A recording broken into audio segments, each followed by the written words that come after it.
Okay, so I know it's been a while, but I've been working on other stuff and just finished out the school year. And now I'm all cut up. I hope to do a couple more videos for you guys.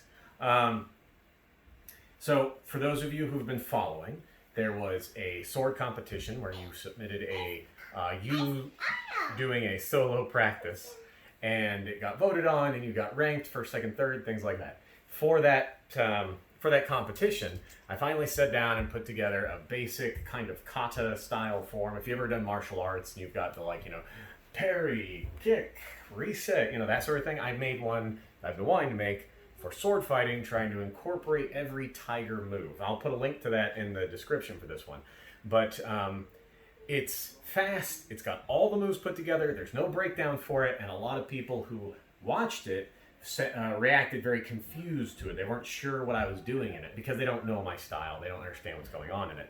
So today I'm going to be for this series, I'm going to start breaking down the sword kata, exactly what I had put together and my thought process behind it. Okay? So you can train with this. And again, this is kind of a rough draft. So feel free to throw out things that didn't make as much sense to you in the comments. If there's something you feel didn't match exactly, I'm not going to change the style I'm teaching, but it's always good to have that sort of feedback and input to help me make sure that I am showing the moves the way I want you guys to see them. Sometimes you can't see what I'm thinking, right? So the move might look one way and not be explained well. So please comment if you got something like that for me. So I'm just going to break down the first set of movement and show you why I set it that way.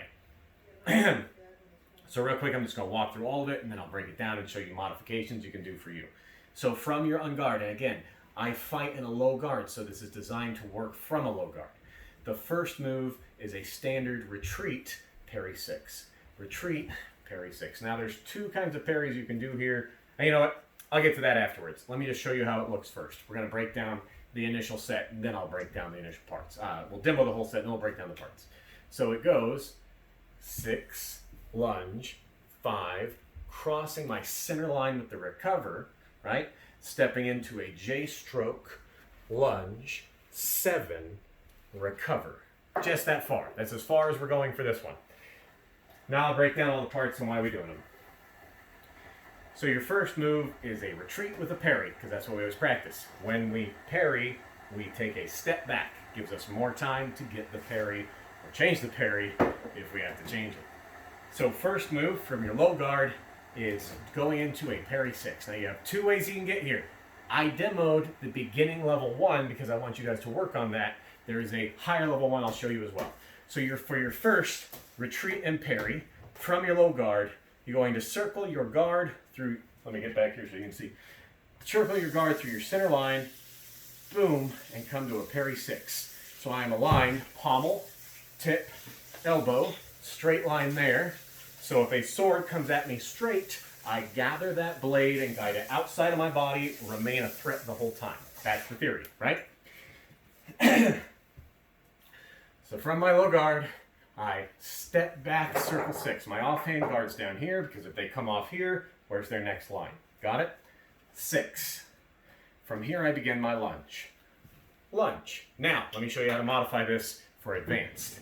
If you want to do the more advanced version of this, there is a quicker snap parry to get to your 6. You have to work on your alignment for this. This is a different emphasis. From my low guard, when I step back and get that parry, I use the false edge of my blade. Instead of the true edge, right? The true edge is the one you would hit with. False edge, the back edge, right? I use the false edge of my blade to come up through that center line and stop here. Here's where people screw this one up. Now, we've talked about it in other videos, but I'm going to go over it again. Often, when you're doing that snap up motion, one part of your arm gets there first, right? So when I'm doing it, my hand gets there, and then my blade follows. Or my blade gets there, and my hand follows. This, like, whip motion that happens, wha-bam, wha-bam, distributes your power. So first my tip, and then my hand, right? First my hand, and then my tip.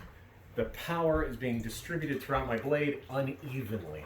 It's coming in high at some points, low in other parts. So the problem with that when we're trying to get this parry is, depending on which part of their blade I pick up when I'm doing my parry, it can be completely canceled. If they catch me when I'm in the weak part before I get to my strong snap, I won't be able to generate the energy for the snap because they already broke my initial alignment. They broke my power generation. Or if I catch them here and then my tip goes, or here, and there's a bunch of problems with this, and you can experiment with it if you like. But what we're going for is everything arrives same time. Boom. That way, where is my energy in my blade? The whole time, it's even, right? I don't have this weird imbalance of energies. So when my blade snaps up and I arrive in my 6, boom, what got there first? The sword, the entire thing.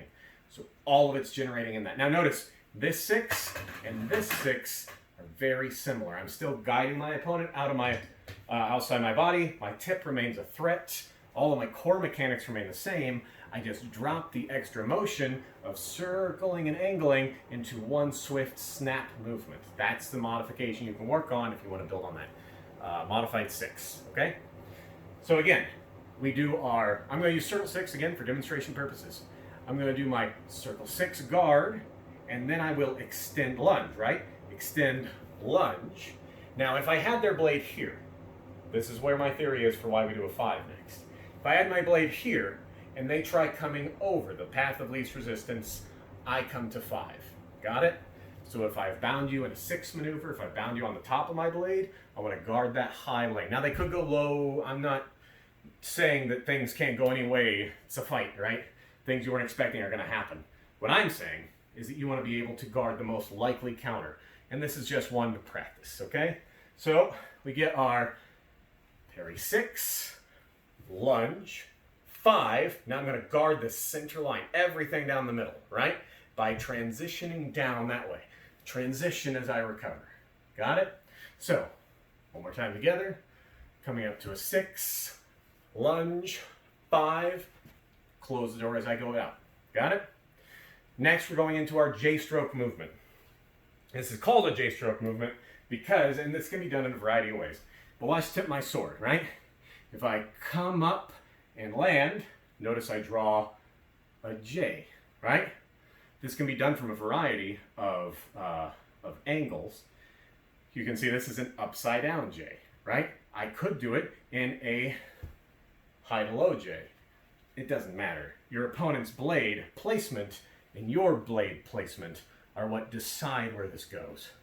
So the theory here is getting a solid bind as I advance in and generate a wall of steel, right? I'm going to put all my weight behind this, but the way I do it is with a J-stroke. J-stroke looks like a feint, right? I'm coming in to make my attack, but instead of completing my attack, I turn it into a bind or a gain, right? So I come up to my opponent, I then change gears, raising my true edge directly towards my opponent's blade. And often if you're fighting someone who's fighting in a low guard, you can close down that guard there. If they've come wide or done any sort of extreme angle, it's even easier to pull this one off. If you know where they're coming from, they have a habit of doing something before they go. Like let's say they're always doing that same circle 6. You can J-stroke into that angle you'll know them move through. Things like that, right? So that's the move this one is designed to emulate. So again, we do our 6, lunge, 5, close that door, recover. Now I'm going to do my J-stroke. So I come up with that feint, but I'm going to step in and gain my opponent's blade outside. So I come, boom. Now notice footwork, let me get that. It's like a lunge that becomes an advance. Because again, this works best when you feint your opponent. When they think you're coming. Oh, I'm coming in for that lunge, but it's not a lunge, right? So I make all that movement like it's going to be a lunge, but it's not. It's a lockout. It's my J-stroke, right? From here, I make my lunge, boom. From my lunge, I close my entire body off with a 7, and then I recover. That's as far as we're taking it today. So you've got the idea. You see where I'm going. Oh, let me break down why it's a 7. My opponent's blade here, and I've locked him out. And then I stab him. I'm still worried about the blade from over here. So what I'm going to do is lock down his entire avenue of approach. That's why I'm going through that 7, right? You can also come back to a 4. There's other options. But I want to include every parry. So from my... got a thing on the floor, right? from my J stroke, right? Coming in J stroke to my lunge to my 7 to my recover. Got it? We're going to put it all together so we're that far in the form, and I'll show you the rest of it as we go on. So, one more time. 6, lunge, 5, recover, J-stroke, lunge, 7, recover. Not that far, bit of info in there. Start there. We'll slowly work the rest of this form out. Hope you enjoyed it. Let me know in the comments if you got other things for me. Otherwise, I'll try to make one of these a day till we get the whole form down.